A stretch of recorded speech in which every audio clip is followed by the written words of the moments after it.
السلام عليكم ورحمة الله. أعوذ بالله من الشيطان الرجيم. بسم الله الرحمن الرحيم. رب اشرح لي صدري ويسر لي أمري واحلل عقدة من لساني يفقهوا قولي واجعل لي وزيرا من أهلي هارون أخي اشدد به أزري ويشرك في أمري كي نسبحك كثيرا ونذكرك كثيرا إنك كنت بنا بصيرا.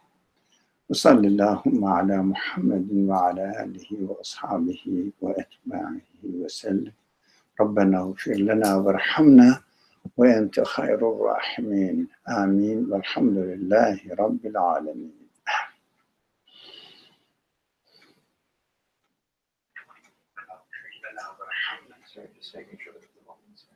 Fine? Yeah. Okay, so we're reading from The Seatbed of the Light, the third treatise, page number 57 on the book and 11 for us, and the second last paragraph in the there must be permanent castles, everlasting mansions, and open treasuries filled with the originals of the samples seen here, where the eternal sovereignty's full magnificence is shown.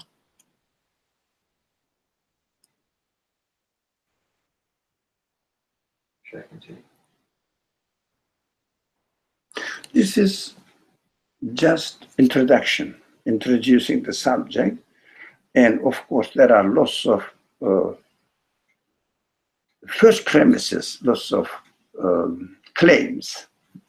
Now, the following paragraphs will explain and show, if there is an evidence, if he will tell us the evidence for it.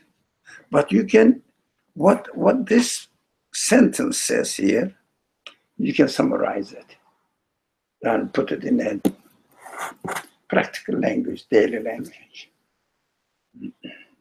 I think it's basically the statement is making claims of permanence, and by using the word permanent and everlasting itself, and I think the second claim that's being made here is that it's filled with originals. So basically, what we're experiencing here isn't necessarily the original, but kind of like a reflection of it. The phrase says originals of the samples. So what it really infers, the text infers that we are experiencing here only samples.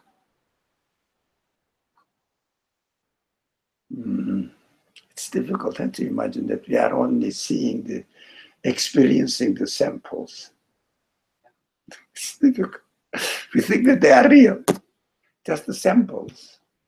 So, but everlasting place must be not like temporary, but samples are temporary. The everlasting place, one, and the originals of the samples, two. Yeah. Can we even use this word sample? Sorry? Can we even use this word that we're experiencing samples of? Really? Samples of the original bounties, original manifestations of the Creator's bounties. Just the samples. I'm not used to thinking of this word in these terms. For example, I can see, I can smell, these are samples. I can taste, these are samples. I have feelings, these are samples. And whatever we are experiencing in this world, they are just samples, the text says. Of course, the following paragraphs will explain why they are samples and why do we need the original ones and how can we make sure? Oh, it's a big question, strong question. Think of how this world's owner, as may be concluded from his control of it as well as his subjugation of suns and moons, trees and rivers, and so on, enjoys a magnificent sovereignty in his awesome lordship. However, as this abode is continually transformed and headed for destruction, it resembles a guest house filled and empty daily, an incessantly changing arena of trial, a place to exhibit models of its owner's marvels and samples of his bounties. Its temporary inhabitants are on a continuous journey, and thus can stay only as long as they receive answers to their questions. As they may be told to depart at any time, there must be permanent castles, everlasting mansions, and open treasuries filled with the originals, where the eternal sovereignty's full magnificence is displayed.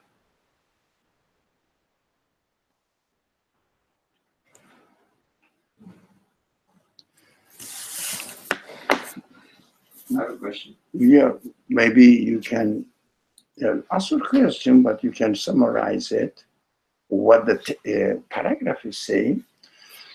So I think like if I get an answer to my question, I might be able to better understand this, which is the text says its temporary inhabitants are on a continuous journey, and thus can stay only as long as they receive answers to their questions. So what does the author mean by can only stay as long as they receive answers to their questions? Yeah, when I first read it, before you came here, I had the same question. And it is interesting to present this subject in this way. Questions. Questions means inquiries from human side. And these questions need the answers. What are we doing in this world? Because of our consciousness, for example, we human beings experience something. As soon as we experience something, what happens? We question. What is it? Why is it that? What is it good for? We question. And as we question how come that they exist, and what is the purpose in their existence, what is the wisdom in their existence, human beings question all this. While we are here, given life and existence in this world, we are asked to use our questions and to use our intelligence, and we think and try to get the answer. Of course, using the tool of consciousness, this consciousness, when we question, this consciousness helps us to get into the subject and find out the reason behind it. The first thing, the first question we ask, everybody knows it, how come they exist? And the second one is, I am aware of their existence. The third one is, what am I going to do with it? Why am I put in this position? How do I exist and why am I put in this position? No one can ignore this, ignore any of this. Right? That the life actually is given to us in order to put this aspect of the matter that discussed here into practice. If we are not used to questioning, this is the problem. So if we don't question, we don't look for the answer. But the answer is where? Where are we going to find the answer? Here in this universe. In the event itself. The nature of the event, the wisdom of the creation of the event will tell me by using my consciousness, awareness of its existence, and trying to reason using my human qualities, reason why do they exist? What does it mean? What does it mean to exist for me? To ask the question, to use the intelligence is automatic, but it asks it like the ready machine. This machine is prepared, ready. What do you have to do? Turn it on. Like, it's an example, it's just an analogy. Turn it on. If you don't turn it on, what happens? Machine is ready and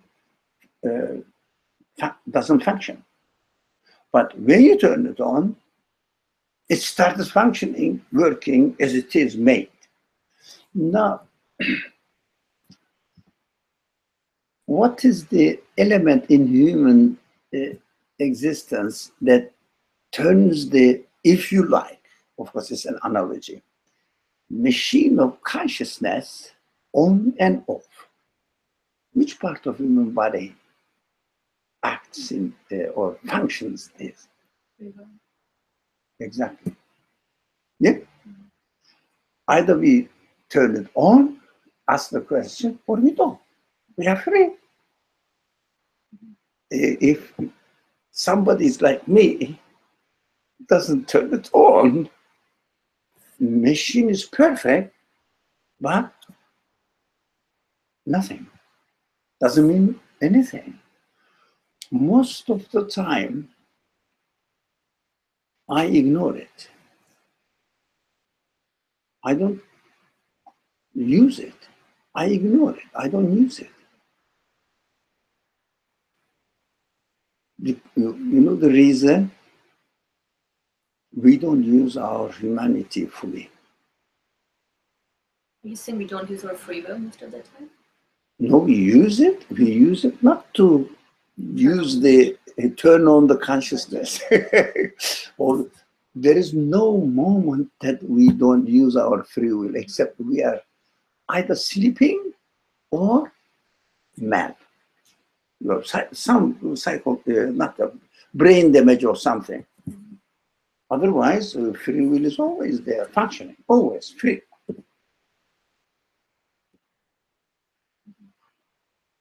So if we don't use it, it means it is our choice not to use it. So when the author says stay, does that mean like my existence is sustained only as long as I'm questioning? Think about it other way around. We are given the opportunity to live in this world, to question and get the answer. That is why we are given this permission to stay in this world. And if I don't use it, then naturally I'm wasting. Yeah. I'm wasting the opportunity. It's very bad. Well, we may live in a culture, in a society, people don't really, may not necessarily don't, may not really question. Or unfortunately,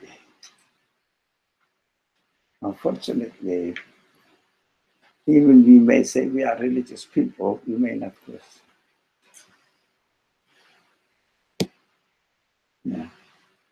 Don't you think? we may just jump over the questioning and say, okay, I know that there is a creator. That is the subject or the point. I keep repeating this because it is very common. It is a common disease. I know that universe is a creator, right? I believe in the creator, God, and his religion. It means God has sent his religion prophet. Well, we don't question, accept it, because it makes sense. It fits human fitra, human nature.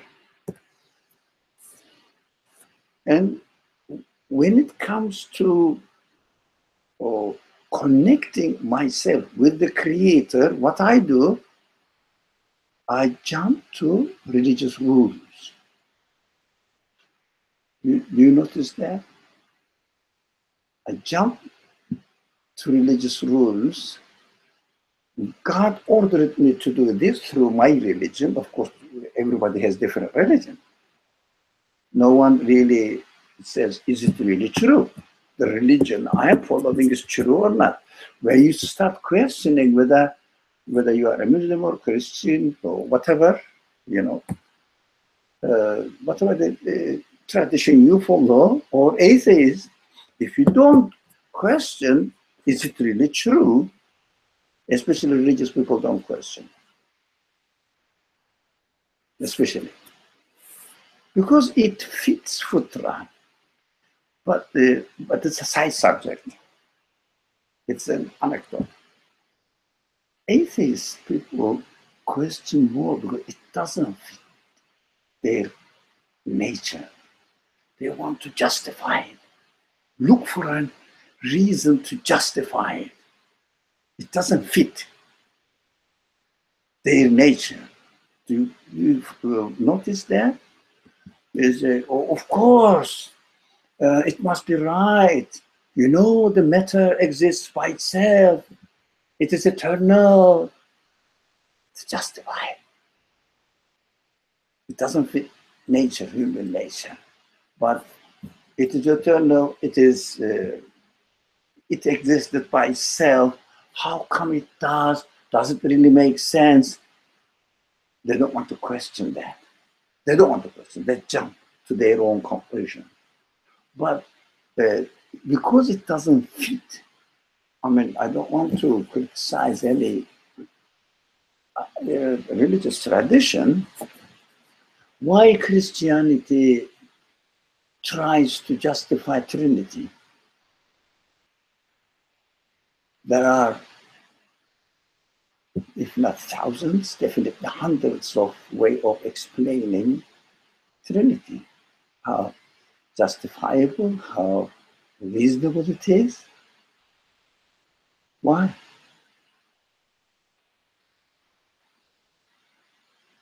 It doesn't fit human nature. They are trying to fit it.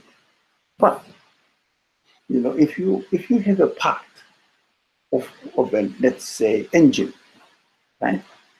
If you put the part in the right place, it just fits it. And you don't mess it up. But if you don't put it in the right place, what you have to do, up, down, right, side, left, you have to really play with it in order to fit it.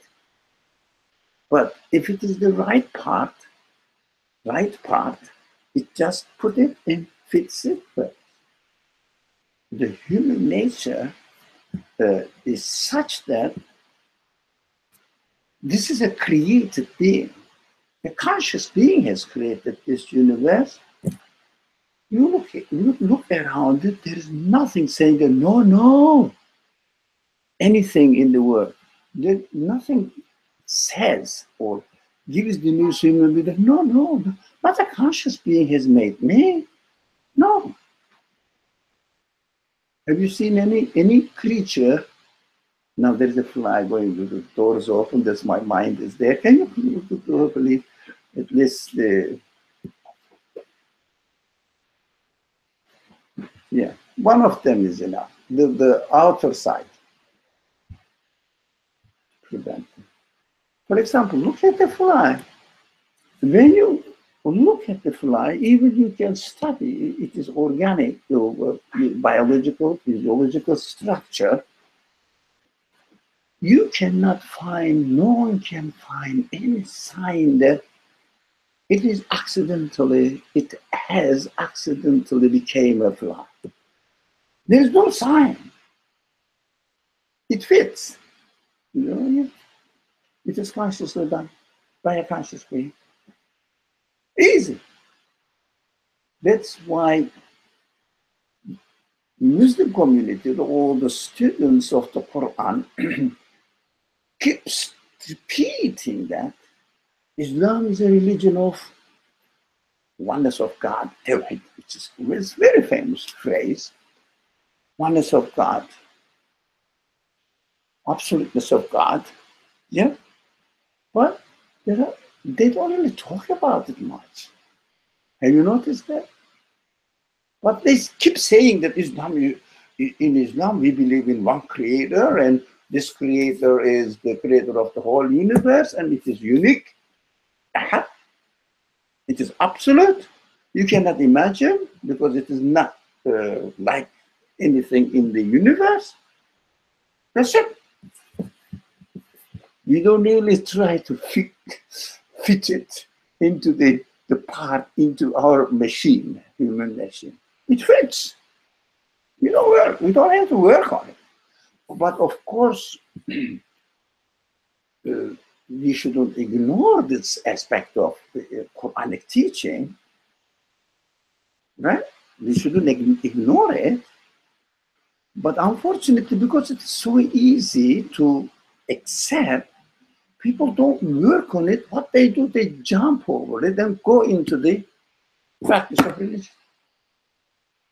So when they do the practice, when they do their practices concerning the religious responsibilities, they neglect that all these practices are based on fundamental belief of oneness of God. And how can you really put the belief into oneness of God, absoluteness of God into our daily life is neglected because we don't work on it. So if you have a part which doesn't fit, a part which doesn't fit the machine, what do? You take it, look this side, look another side, look at there. Shall I put it in this way or in this way, in another way? You examine it. But if it is the right part, when you put it, it just fits. Finished. One side of belief in oneness of God makes one's life easy, but another side, if we are not careful about it, about the significance, importance of it, what we do, we neglect it. That's why in the Muslim world, belief, studying the belief system is neglected. Not because they don't believe in it, not because it doesn't make sense, but it's so easy, causes laziness. Okay, now the question and answer. We are expected to use our automatic consciousness, but we have to turn it on. When we turn it on, it questions. When you question, of course, you have to look for the answer. The answer is within the subject of the question or object of the question. The answer is there. But use your consciousness. It is not external. For example, when you experience, as I said, there is a fly here. You get the fly, and how come it exists? when you question it, the answer is where? In the existence of the fly, not external. Every part of the fly says, I am made by a conscious being, programmed, designed, created. So, another problem, again, we repeat in our classes very often, because believing in God is very simple, and simple means not complicated, and it fits human nature. What we do, we just jump to the conclusion without examining the fly. We say it is created by God. God created everything. Look at the language. It sounds very religious, eh? God can create everything, any kind of being.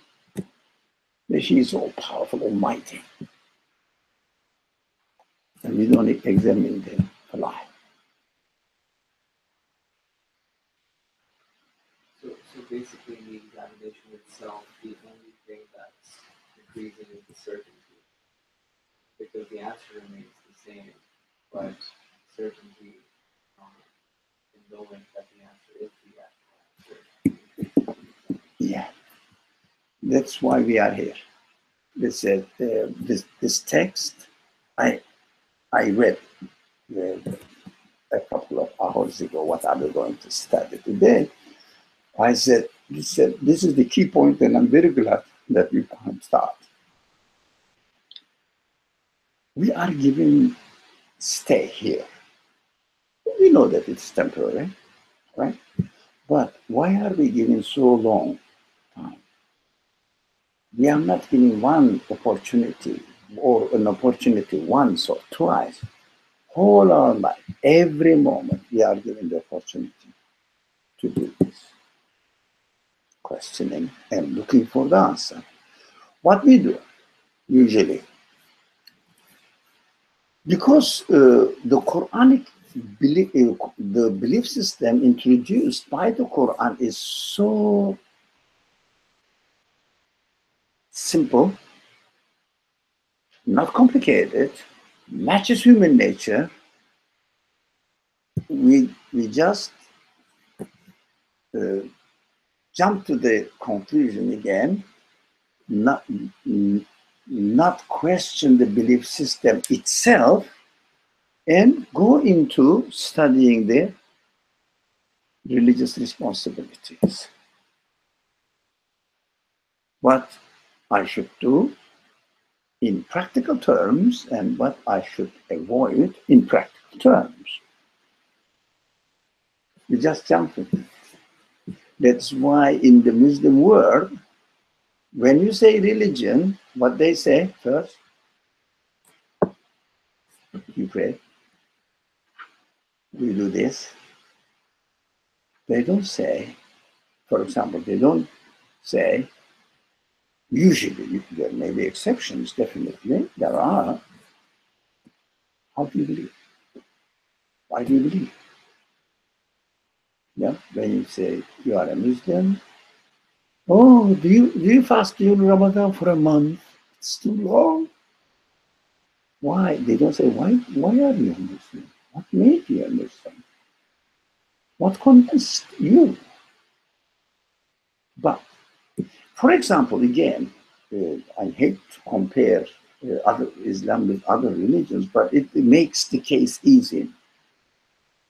When you say, I'm a Christian, the first question is what? They don't say, what do you do? They say, do you really believe that Jesus is an incarnate God? Jesus is Son of God? Look, the question goes into belief system. Among the Muslims, the question goes into ritualistic actions. We have to understand why. Of course, if something is natural, if an idea fits directly fits human nature, that is perfect. But we have to work on it. Quranic teaching is the education, training in the belief system. Because it's so easy, we forget about the belief system to explained, put belief system put into practice, and train our feelings according to what? Belief system. What is common among the Muslims? Train ourselves according to rituals. Right? The difference, do you notice the difference? What is common among the Christianity, among the Christian community, Christendom? Every time they talk about Jesus being the Son of God or incarnate God, not much action.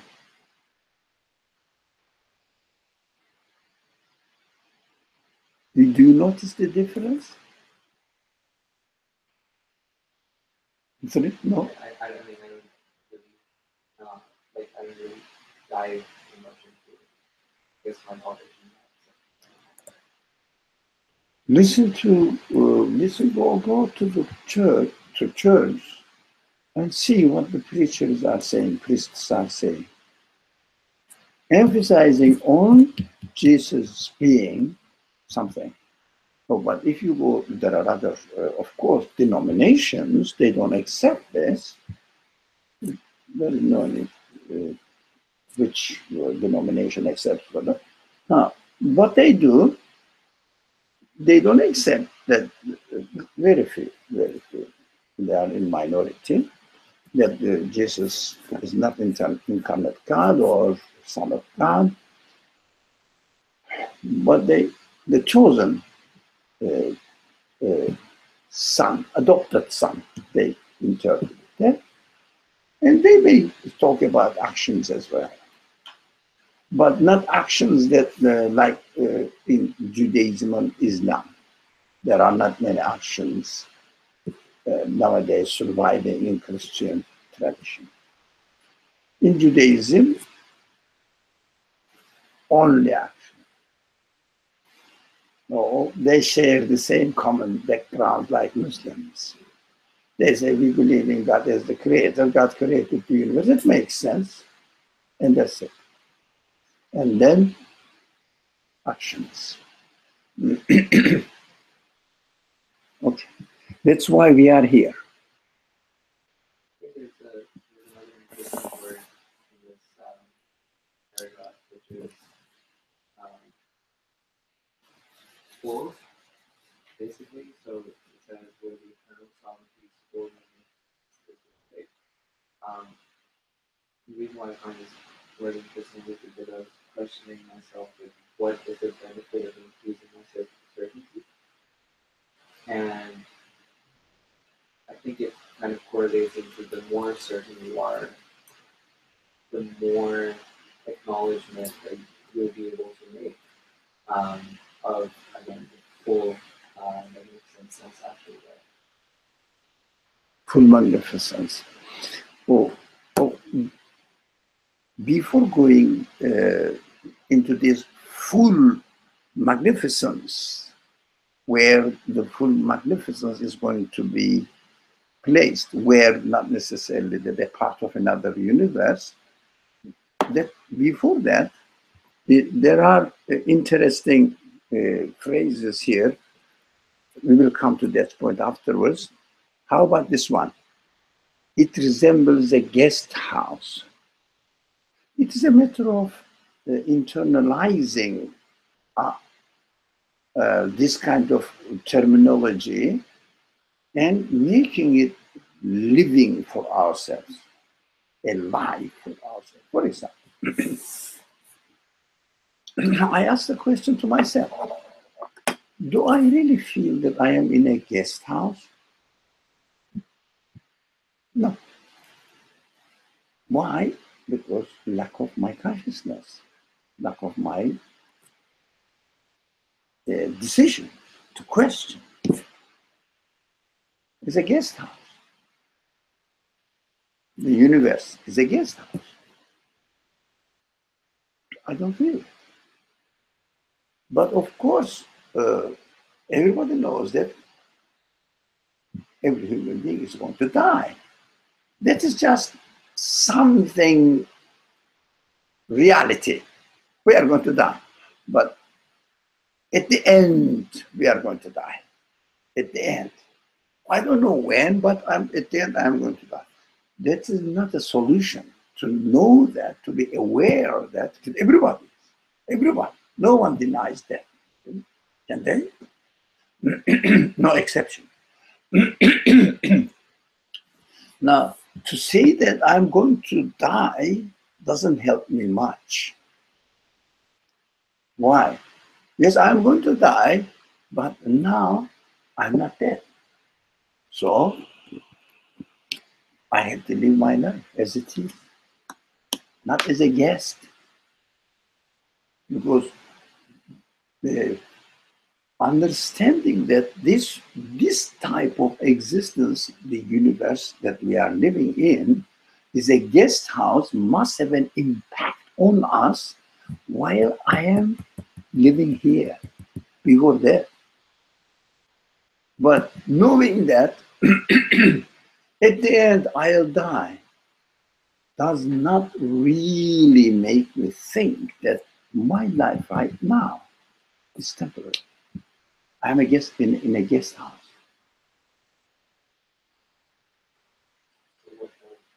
Why do you think? You don't question.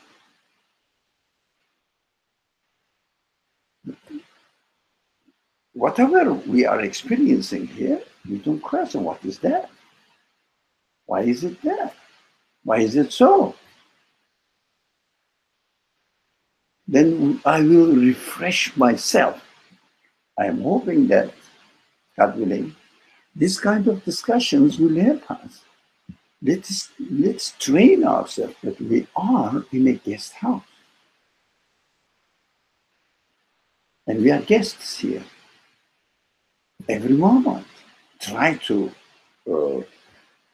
revive this understanding in our life every moment. Guest house. It is just a matter of, no one can deny that. When you rationally speak to them, are you going to live here permanently? They say, no, one day we will die. Okay, this is reality. Everybody accepts this. But how about right now when you are living? Do you feel that you are the candidate for death? It means temporarily you are here right now.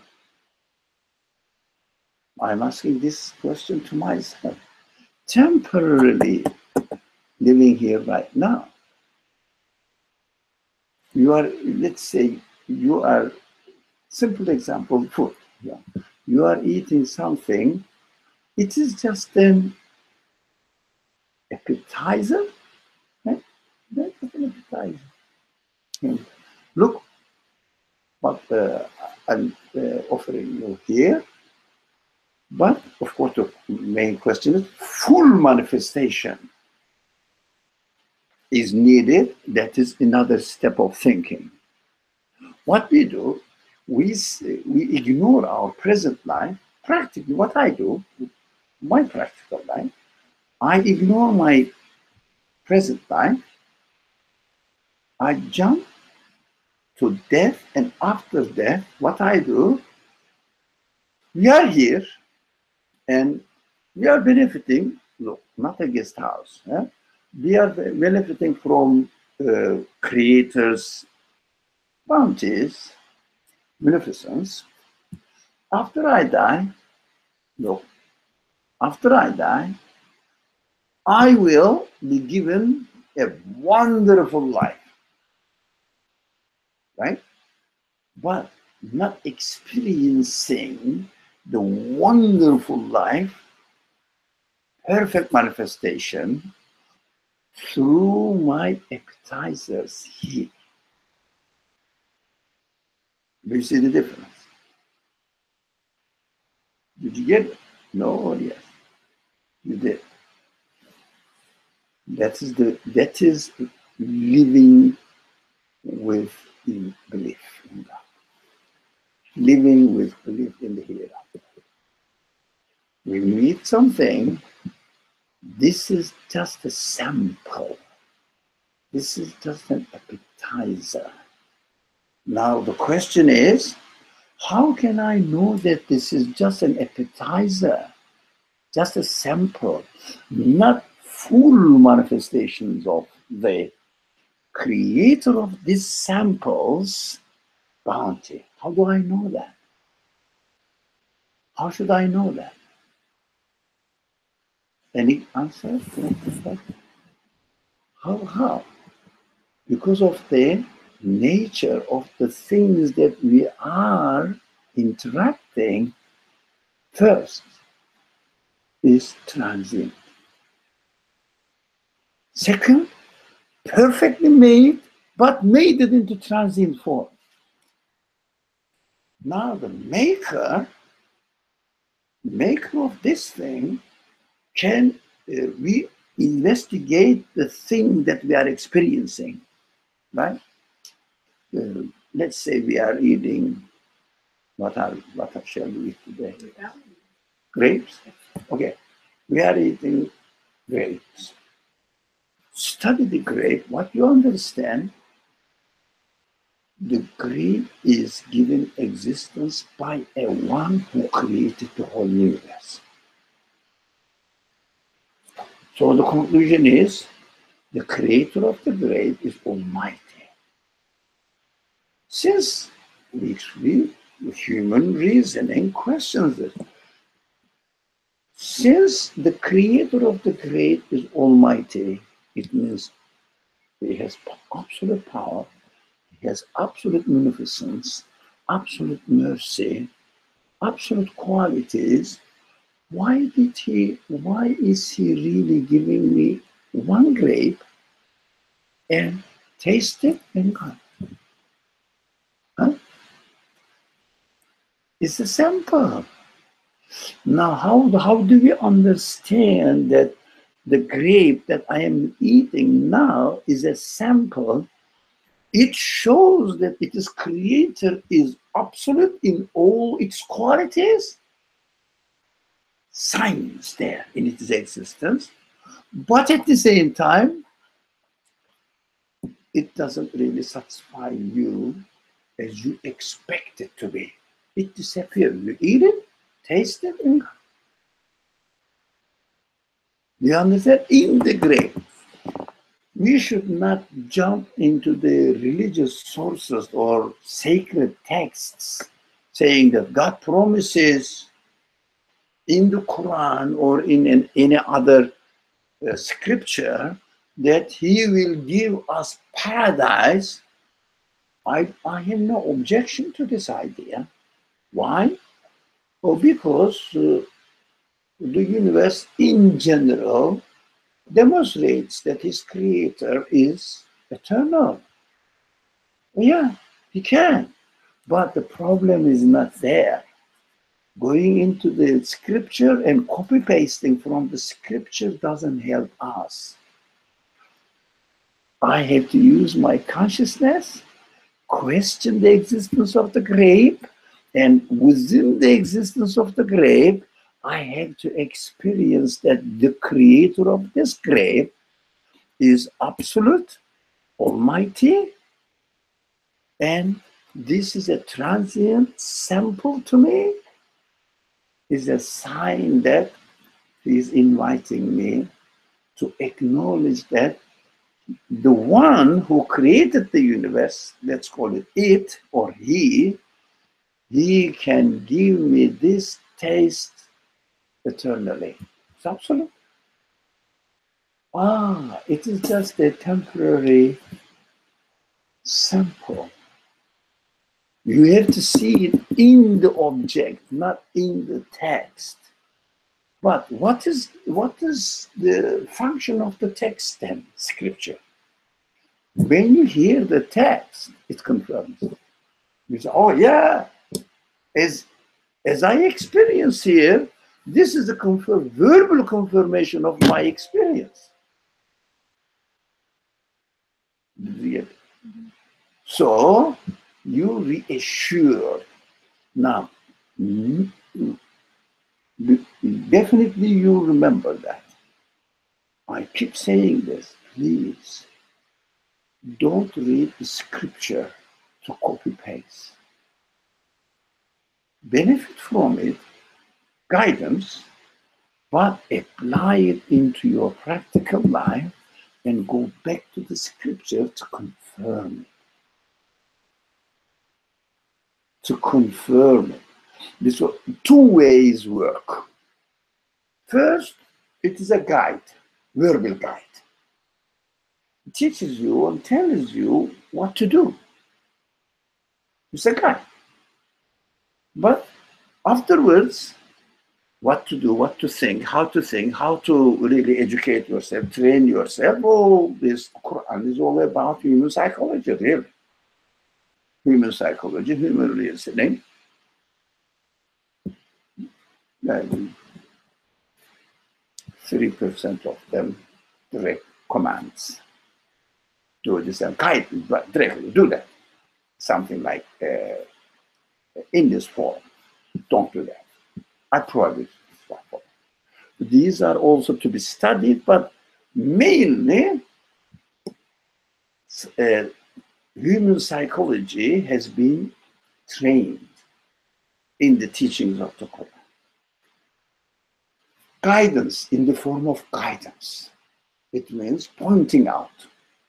What we have to do, we have to hear the guide and come to our reality in our existence, examine it, and then go back and say, God has told the truth. This is the tradition among the readers of the Quran. After they read a verse or a section from the Quran, what do they say? In Arabic, Sadaqallahu al-Azim. The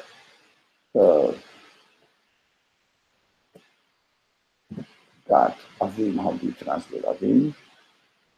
Not awesome, no. Sorry? Azim, yes. Magnificent God, let's say, has told the truth. Sadaqah. It means, what does it mean? I read it, and I'm saying, okay, you told the truth. If you haven't got the experience, evidence, how can you say that you have to tell the truth? What we do, it's tradition. This is important. What the tradition teaches us, true. But how it is applied, it is methodologically wrong. Yes, Sadaqallahu al-Azim is the true statement. But how can you say that? How can you say that? If I say, look, this house is a kitchen. What do? I am the owner of this house, or I'm the resident of this house. This house has a kitchen. What do? Okay, let me see. You say, where's the kitchen? Go right, turn left, it's on the corner. That's next to the somewhere. For example, you go and see and come back and say, you have told the truth. Otherwise, you cannot say, without going and seeing the kitchen where it is, you have told the truth. But what we do, tradition does, he reads it, there is a kitchen in this house, and you have told the truth. Do you understand? It is somewhat ridiculous.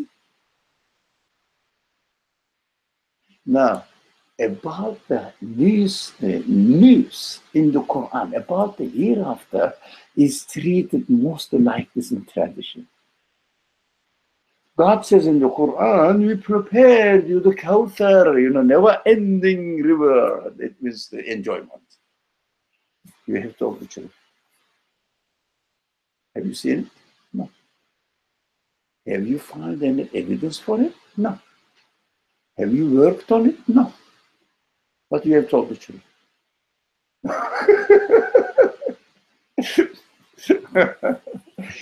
Look, it may be justifiable for ordinary people, general public. They don't question really. They don't question many things anyways. But for you, it doesn't work. No. At least we have to think of it, think of this reality for ourselves. For ourselves.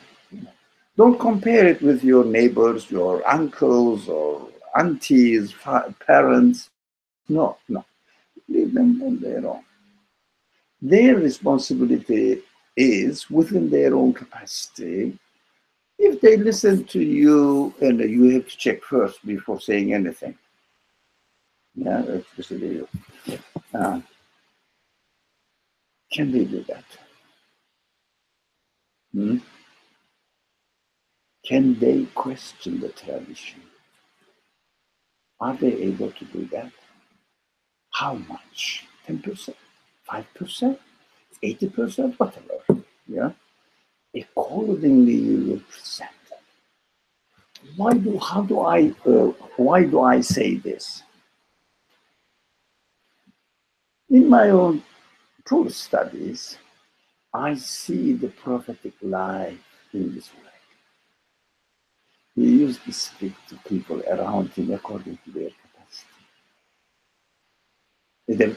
And also, in Islamic tradition, the serious scholars developed or concluded a phrase which says in Arabic, كلموا الناس على قدر عقولهم. Speak to people according to the capacity of their needs.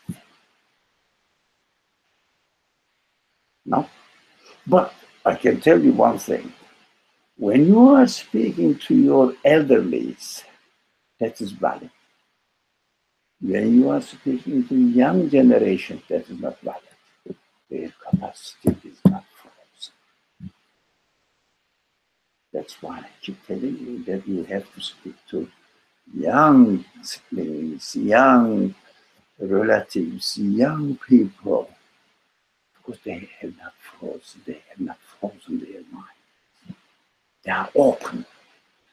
Don't speak to them like you are speaking to your parents. No. Speak to them directly. 12 years old, speak to them directly. They understand. 16 years old, 16. Don't. Generally speaking. Right? So, yeah. Never try to teach your parents. But, the kids you brought, your cousins, or what are they? Your nephews and niece, speak to them freely. They understand. They appreciate. That's reality. That's a good sign for us that before we get really old, I'm already over age, so you get really old, speak to yourself freely. Ask yourself, come on, investigate. Okay. Now, do you feel that the eternal sovereignty's full magnificence is going to be displayed in another form? How do you understand now this? From the signs here, there must be, because he's able. How do I know that? Through my experience with these temporary samples. And I'm really sure that I am in a guest house. I'm a guest. Hmm?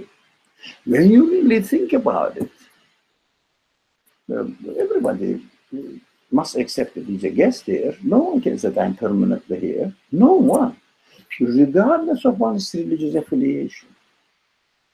Right? Sure? Or not? Okay. Did you get the answer? It was a long introduction to the answer, but needed it. And practically, also, I don't like knowledge. I don't like information. It doesn't help. But reasoning about the information and coming to a certain conclusion or coming to a conclusion with certainty is important. That is why we have to elaborate on the subject in practical terms. Now, I said, let me complete this one. I said, our relationship with the revelation, spoken guidance of God must be two ways. Eh? That is very important. Get the news, investigate it, and go back to the news saying that whether you are true or not. This challenge, this a challenge, is presented by the Quran only. It's interesting. If you go and speak to any advocate of any other religious tradition, can I do this?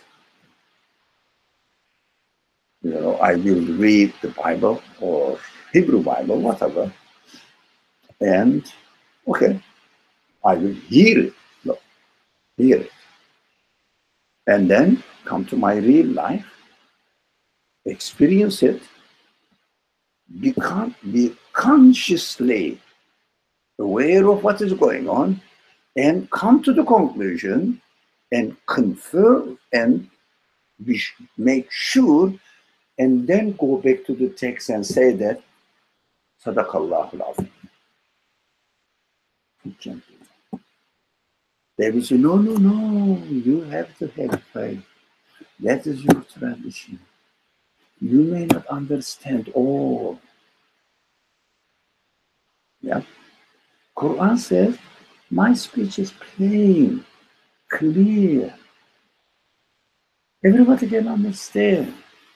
If only they follow the process rightly.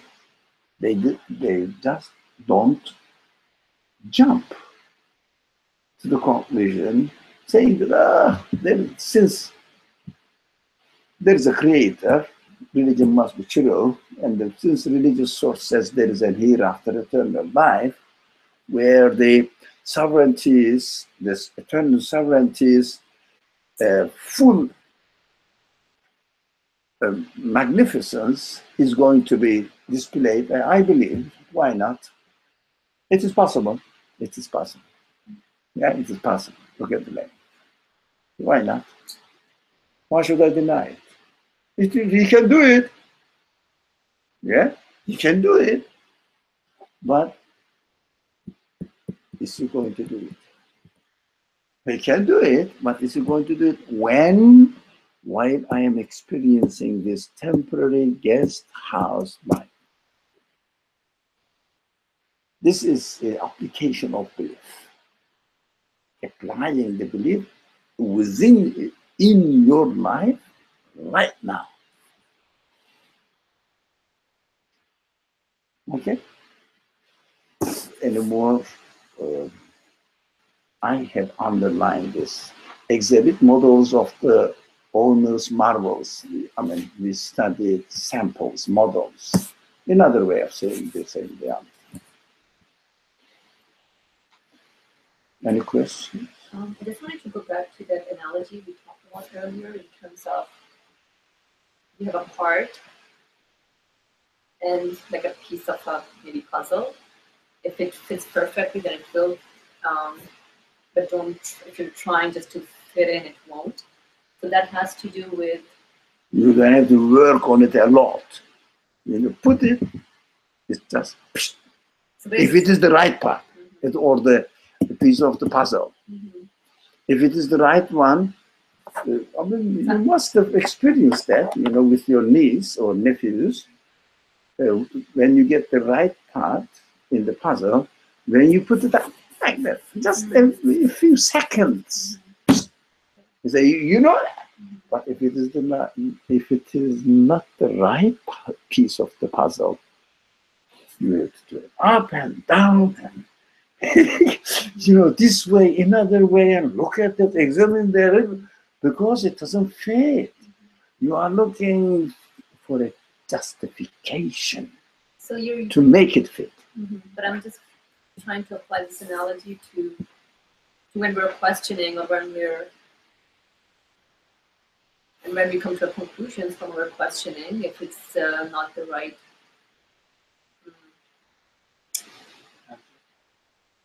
Maybe. I mean, okay. If it's not, if it's not the right answer, I would know it's not. If it's not, I would know within myself it's not the right answer. So I keep questioning until I find the right answer. I'm trying to understand why was that analogy mentioned? No, the questioning is different from having a set of mind and trying to apply this set of mind to the reality of nature as it is created here. Your nature or the nature of the things. It means the way they are created. Now, as soon as you get the grape, today's example is grape. Now, as soon as you get the grape, you bite into it. You get the taste. Question that. What's going on? Question. You definitely get the answer. That the creator of this day is the creator of the universe. No one can make the grape. No, nothing. The parts of the grape cannot make it. Doesn't love you, doesn't have it. Oh, so simple. Questioning, if the question is raised or asked in the event, within the event itself, answer comes automatically. Because the creation is such a clean, clear, plain creation, there is no complication in the creation. Just to find out. It means just to pay attention to it. It's nothing complicated in but everything is perfectly done. But to understand it, you don't have to solve a long problem. No, it's there. The only thing is have the intention or decide, use your free will to question it, to become aware of it. What am I doing? So the questioning doesn't take long, but what takes long and what is difficult, to use our free will to consciously question the event. That is difficult. I don't. That's why I have to use my previous belief or understanding in order to say that, it must be created by God, without examining the grape itself, without thinking while I'm eating the grape. So you don't really try, but if you have a set of mind, now the problem is there. For example, this religion seems to be ridiculous. Yeah, when you look at the institutions, yes, they look to be whether Judaism, whether Buddhism, whether Islam, institutions are ridiculous. Yeah. And you make your mind up. Like, I'm not that stupid to follow this way of life. Yeah, all right. Okay. So religion is wrong. Look at the conclusion now. Right? Religion, how the religion is presented and represented by their followers doesn't really make much sense for those people who reason. What they say, what they do, they look at the community, they look at the institution, how it works, and they conclude that they don't say, these people are doing something not perfect. They say, religion is wrong. Now, if religion is wrong, what is the conclusion? Belief in God is baseless. If belief in God is baseless, what do you say? Universe happens by itself. Do they question it? No. Can it happen by itself? They don't question it. That is the jumping now. Since it is happening by itself like this, I have to learn how it is happening by itself. That is what scientists do, or the materialist scientists do. How it works by itself. How did you know that it happens by itself? Because belief in God is baseless. Why? Because religion is observed. Why? Look at the religious community or practice or institutions. You know, go back. How do you say? Rewind. Rewind the reasoning, goes back to meaningless application of religion by the community. Doesn't make sense. If someone has not decided individually the result of his individual attempt, then looking at the community, I'm not satisfied. Also, I don't look at the community. I have to study my life and the text itself, rather than looking at the community, unfortunately. So if you follow this line of reasoning, especially followed by the atheist people, they don't really question the reality. They make up their mind and then try to justify it. How? By studying how the things are happening. But with one condition, they are happening by themselves. By themselves. They cannot question whether it can happen by themselves, by itself or not.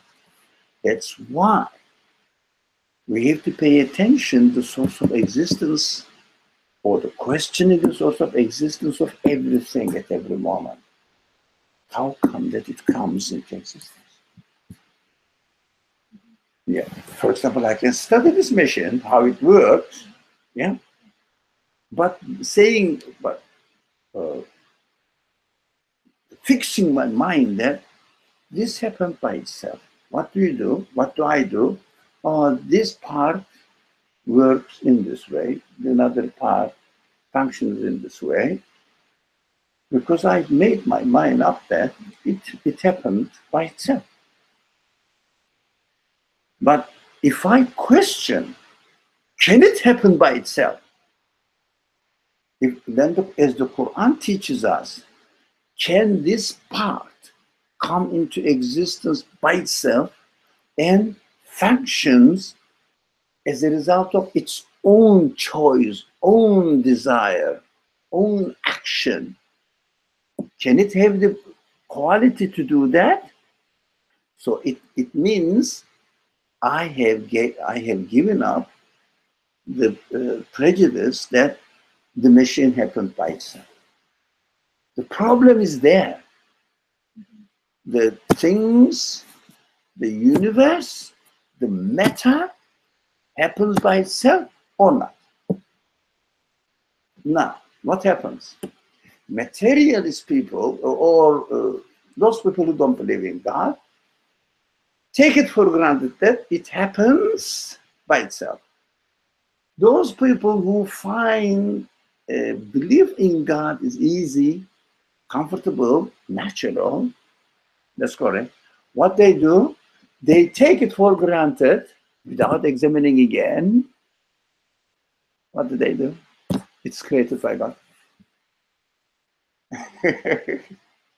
They don't question the action, whether can it come into by itself, or is it really created by God? Do we really need to question that, whether it is created by God? Both sides methodologically follow the same thing. One of them is atheist, the other one is religion, but methodologically they follow the same pattern of way of treating the creation. And the Quran says, investigate it. That must be your conclusion as a result of your investigation.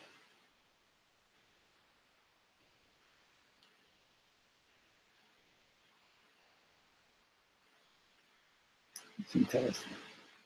Do all scriptures encourage its reader to investigate? No, only Quran. Is it explicit? Use your reason.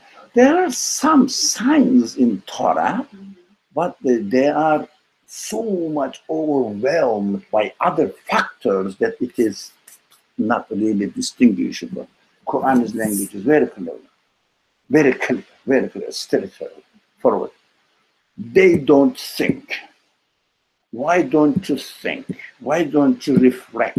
This is a sign for those people who deliberately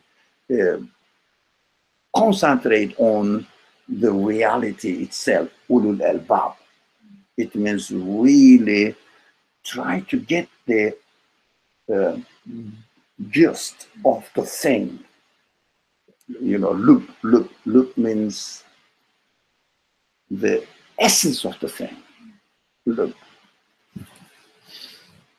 So not only reasoning, but get into deep of the subject, and really question it, reflect on it seriously. What Quran is unique in this sense. And always challenge those people who don't believe, those people who oppose the message of the Prophet. They don't know what they are doing. What does it mean? They are not thinking. They just made up their mind saying that, you know, my tradition is correct, my life is correct, I'm not going to be an ignorant man like with this religious population, you're imitators. No. And take it for granted. And the Quran says, you took it for granted, you didn't think. That's why the Quran says, they don't know. They are not aware of. Yeah. وهم لا يعلمون وهم لا يعرفون وهم لا يتفكرون. They don't reflect. The Quran is very straightforward and very human, very human. When I read the Quran, I feel really very comfortable. Study the Quran. Okay. Shall we go?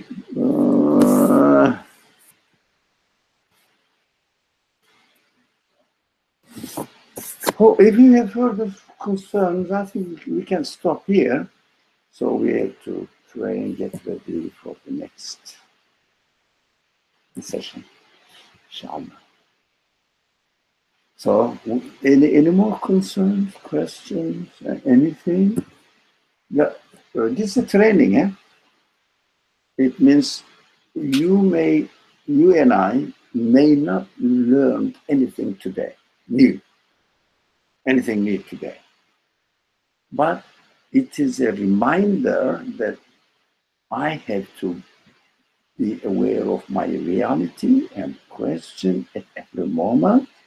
But it is not, you are not going to go crazy about questioning. Conscious, aware of it. Whatever we are doing here, for example, now we are reasoning, trying to understand. Think, how are we doing that? Where did we get this ability? Yeah? How come this ability exists? Huh? And what does it mean for me?